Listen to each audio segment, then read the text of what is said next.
با سلام برنامه اخباری آزادی با خبر تازه تاجیکستان و جهان تقدیم شما می شود. چالگل خوجه هستم در خدمتتون. حالا مروری میکنیم به سرخط موضوع امروز 24 سентябри. раиси ҳизби социал-демократи Тоҷикистон боз латукӯб шуд. Раҳматулло Зоиров ҳамларо ба интихоботи президентӣ рабт медиҳад. як чизи оҳанӣ кади дигар ката ҳамин зад ки инҷа абрӯ болотарам зад, ҳамин инҷаам зад. оя кумакхоҳии наврасон аз президент дар Тоҷикистон зимни сафарҳояш ба минтақа анъанаи нав мешавад? Путин қарори худро дар бораи додани сабукиҳо дар замони карантин дароз кард. ҳомиёни ҳуқуқ аз афзоиши боздошту азияти муҳоҷирон мегӯянд. ман аз онҳо сабаби боздоштамро пурсидам. рафтори шумо дар нисбати ман ғайриқонунӣ аст. ҳуҷҷат пурсидед, нишон додам, боз чӣ мехоҳед? раиси ҳизби социал-демократи Тоҷикистон мегӯяд нисбаташ ҳамла сурат гирифтааст. ба қавли Раҳматулло Зоиров рӯзи 22 сентябр шахсони номаълум дар наздикии хонааш ӯро латукӯб намуданд. мақомоти умури дохилии Тоҷикистон дар бораи ҳодиса ибрози бехабарӣ мекунанд. дар 3 соли ахир бори дуввум аст ки Зоиров аз ҷониби афроди номаълум зарбу лат мешавад.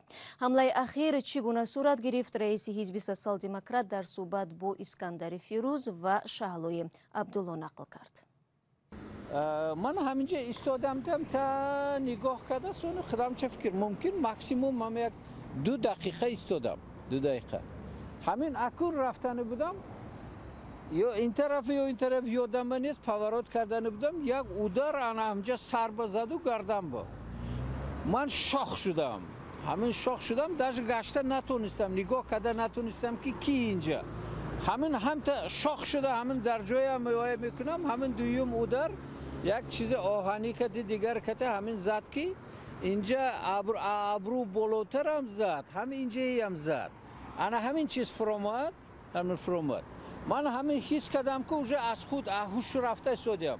дар ин вақт ҳамин дар ёдам аст ки як одам ҳамин бо ҳамин нерӯи ҳамун пурраи худаш мана тела кард. ҳамин вақте тела кард, ман ҳамин бардюр бата ин китфи чап кате задаму зувони кате унҷа поён фуромадам. ягона ҳамин гӯшам ба даромад ки бар ба Ӯзбекистон ҳамин чиз унҷа дигараш чӣ гуфт ман дар ёдам нест. ҳамин ба фикрам 4-5 дақиқа ман беҳуш будам. сона ҳамин як бало аҷом хеста, мана ин хел хеста ин бардюр чорпоя шуда боло биромадам. ҳамҷа 1-2 дақиқа шитам. уже кухтаҳом тар шудага буд. инҷа мебинед ки об ҳамин 1-2 сантиметр 3 см. вай вақти ман об бо камтар буд. ҳамин ҷога ба ҳамта даромдагим кати як 10-12 соат аз аҷо хеста натонистам. ба фикратон чаро ин ҳамлаи навбатӣ нисбати шумо сурат гирифт? бечун чаро гуфта наметонам ки ин ки буд чӣ буд, лекин ин вобаста буд ба интихобот, вобаста буд ба он сафари хизматии ман ки ба шаҳру ноҳияҳо сафар кардам ва унҷа маводҳои зиёдро хусусан дар бораи тақаллубкории ҳокимияти маҳаллӣ оид ба пешвози президент ҳамин чизоя ҷамъ карда будам. шумо аз рӯи ин ҳодиса ба сохторҳои ҳифзи ҳуқуқ муроҷиат кардед? не, ҳоле муроҷиат накардам, барои чӣ ки ба фикрам муроҷиат расмӣ нест. худам ман ариза навистагим не. ман ба сохторҳои ҳифзи ҳуқуқ, ба мақомоти ҳифзи ҳуқуқ ягон боварӣ надорам. барои чӣ ки 3 сол пешам ҳамин вақте ки ҳамла шуд ба ман ин чизҳо кати то ҳозир ягон қарор қабул шудагиш не. баръакс ҳама одамое ки назди ман ҳаман ка ҳамкорӣ мекунанд, хешу табор, ҳамсояҳо то ҳамин дараҷа вайҳоя безор мекунанд. ҳозир ки ман худам дидагим не вайҳоя, вақте ки танҳо медонам ки аз рӯи ки расиданаш 2 нафар буданд. як нафар ки мана зад, дуюм нафар ки маро тела кард. ҳамин 2 нафар, лекин на қиёфаша, на дигар чиза, на сини солаша дидагим не. Як таша ҳамин овозаша шунидам шуд вайкате. ҳамлаи ахир ба Раҳматилло Зоиров дар остонаи интихоботи президентии Тоҷикистон сурат мегирад ки дар он 5 номзад иштирок мекунанд. Вале ҳизби социал-демократ онро бойкот кард. Шӯрои сиёсии ҳизб дар моҳи август гуфт таъини интихоботи президентӣ дар санаи 11 октябр ғайриқонунӣ аст ва раиси ҷумҳури ҳозира ҳақ надорад раиси ҳизб бошад.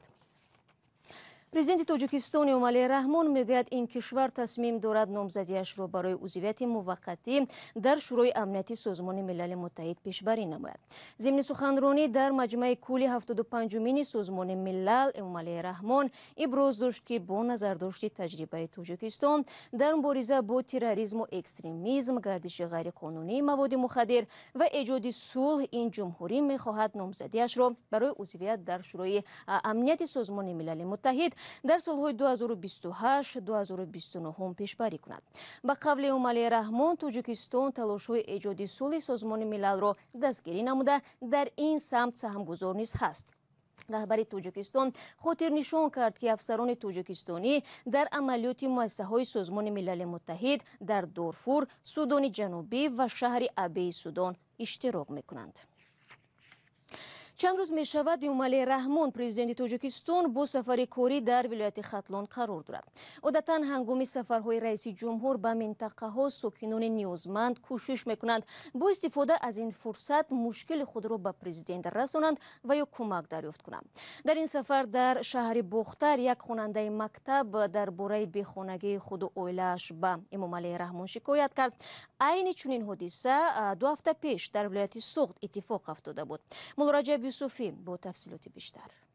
یک جوان دختر از ناحیه کوشانیان هنگام سفر پرزیدنت به ولایت خدلان در صحن فرودگاه از او طلب کمک کرده است. دلنازه دولت و در هنگام پیشوازی پرزیدنت در فرودگاه رقص میکرد، ولی به گفته مسئولین ناگهان او به نظر رئیس جمهور آمده از او خواسته است که به مشکلش رسیدگی شود. امامعلی رحمان روز 22 سپتامبر به شهر باختر مرکز ولایت خدلان سفر کرد. در صحن فرودگاه در برابر مقامات یک گروه دختران به پیشوازی رئیس جمهور آمده بودند و در صحن فرودگاه می‌رقصیدند. در میان آنها دلنازه دولت و خواننده صنف 11 مکتب رقم 26 از ناحیه کوشانیان هم بود.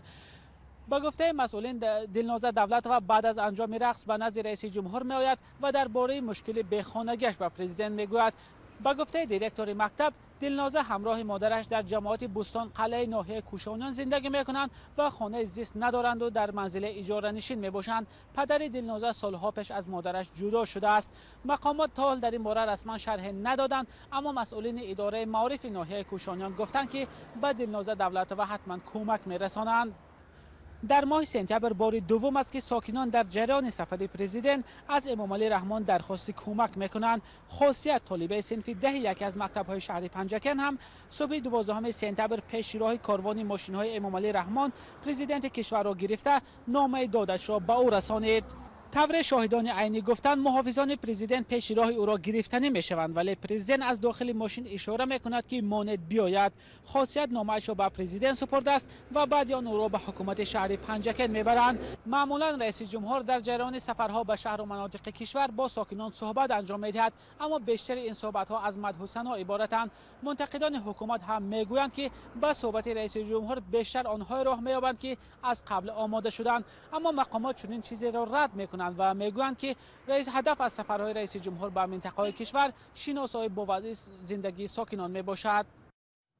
گزارشی مولراجب یوسفی بود. ضمناً مقامات به تصادفی و غیر انتظار بودن حالتهای اخیر کمک‌های نورسان تاکید دارند، ولی بعضی‌ها احتمال صحنه‌سازی بودن را در میان میگذارند.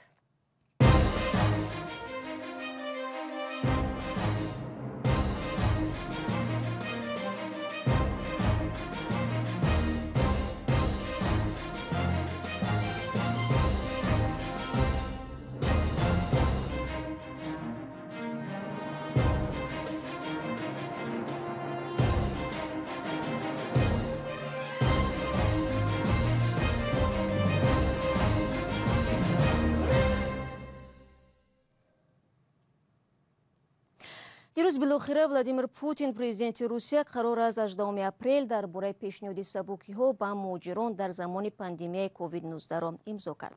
муҳлати қаблии амалӣ шудани ин ҳуҷҷат 15 сентябр ба поён расид. беш аз як ҳафта ба ин тараф маълум набуд ки қарор тамдид мешавад ё не. ба ҳамин тартиб то 15 декабр кормандони ҳифзи ҳуқуқ ҳаққи аз Русия хориҷ кардани муҳоҷиронро надоранд. агар муҳлати сабти иқомат ба поён расид, бояд дар ҳудуди Русия дароз карда шавад. аммо бо вуҷуди дароз шудани муҳлати иҷрои қарор, муҳоҷирон чандон хушбин ба назар намерасанд. ҳомиёни ҳуқуқ низ мегӯянд дар ин авохир озору азияти муҳоҷирони корӣ бештар шудааст. мавзӯъро ҳамкорам Абдулло Ашуров пайгирӣ дошт ва ҳоло бо мо дар студия аст. Абдулло, салом. Хуб, чаро чунин мавридҳо дигарбора дар Русия авҷ гирифтааст? салом Шаҳло. Як сабаб ин аст ки муҳлати қарори қаблӣ 15 сентябр ба итмом расида, то шаби гузашта қароре дар ин робита набуд, яъне як нав номуайянӣ ба вуҷуд омад ва ҳомиёни ҳуқуқ мегӯянд кормандони пулис хусусан дар шаҳри Москав аз ин вазъият сӯистифода карда муҳоҷиронро даста даста боздошт мекунанд. Валентина Чупик, раҳбари созмони дифоъ аз ҳуқуқи муҳоҷирон Тонг ҷаҳонӣ, ба Радиои Озодӣ гуфт, танҳо рӯзи 23 сентябр, яъне қабл аз содир шудани қарори нав, ҳудуди 100 муҳоҷир ба идораи онҳо занг зада аз боздошт шуданашон шикоят карданд. пулис бо ҳар баҳона муҳоҷиронро боздошт мекунад. яке аз муҳоҷирони боздоштшудаи тоҷикӣ бо ёрии ҳуқуқии Чупик аз дасти пулис дирӯз раҳо шуд. ҳодисаи боздошт шудани худро чунин қисса мекунад. ман аз онҳо сабаби боздоштамро пурсидам. рафтори шумо дар нисбати ман ғайриқонунӣ аст. ҳуҷҷат пурсидед, нишон додам, боз чӣ мехоҳед? мегӯянд ки шумо шаҳрванди кишвари бегона ҳастед, ин гуна рафтору солгузориятонро дар ватанатон рафта анҷом диҳед. инҷо тавре ки мо мехоҳем, ҳамон хел шумо бояд рафтор кунед. Валентина Чупик, ҳомии ҳуқуқи муҳоҷирон, мегӯяд, пулис гоҳо бо вуҷуди дуруст будани санадҳои будубоши муҳоҷирон онҳоро раҳо намекунад, чун мақсади аслии боздошт дигар аст. дар асли мақсад аслан мақсади онҳо тафтиши ҳуҷҷатҳо набуд. ҳадафмандона ӯро дар метро нигоҳ доштанд, озор доданд, то ки ӯ вокуниш нишон диҳад ва ягон корманди полисро тела диҳад, то ки онҳо дар нисбати ӯ бо ҷурми ҳамла ба корманди полис парвандаи ҷиноӣ боз кунанд. идораи пулиси шаҳри Москав ба суоли Радиои Озодӣ дар ин робита зимнан посух надод. хуб, Абдулло, имрӯз қарор расман нашр шуд ва имтиёзҳое ки дар авҷи пандемия моҳи апрел дода шуда буданд, то нимаи декабр дароз шуд. эҳтимол дорад ки вазъ беҳтар шавад? албатта, содир шудани қарори расмӣ эҳтимол дорад то ҳадде пеши роҳи беназмиҳоро бигирад, аммо боз ҳам тавре ҳомиёни ҳуқуқи муҳоҷирон аз мушоҳидаҳои худ мегӯянд, бисёре аз кормандони пулис ва ҳатто масъулони додгоҳ дар Русия аз содир шудани қарор дар робита ба будубоши муҳоҷирон хабар надоранд ва ё гоҳе онро умуман нодида мегиранд. аз ин рӯ онҳо ба муҳоҷирон тавсия медиҳанд бо ин қарор хуб ошно шаванд, агар имкон доранд онро нашр карда бо худ бигиранд, то ҳангоми рӯбарӯ шудан бо пулис онро нишон дода аз ҳуқуқи худ ҳимоя кунанд. бале, ва ё дар сурати бедодгарӣ аз ҷониби милисаҳо ба марказҳои дифоъ аз ҳуқуқи муҳоҷирон мисли Тонг ҷаҳонӣ, маркази Тоҷикон ва ё Федератсияи муҳоҷирони Русия муроҷиат намоянд, то ин ки аз бадрафторӣ дар нисбати муҳоҷирон ва ё депорти ғайриқонунӣ ҷилавгирӣ шавад. ташаккури зиёд, Абдулло, барои суҳбат.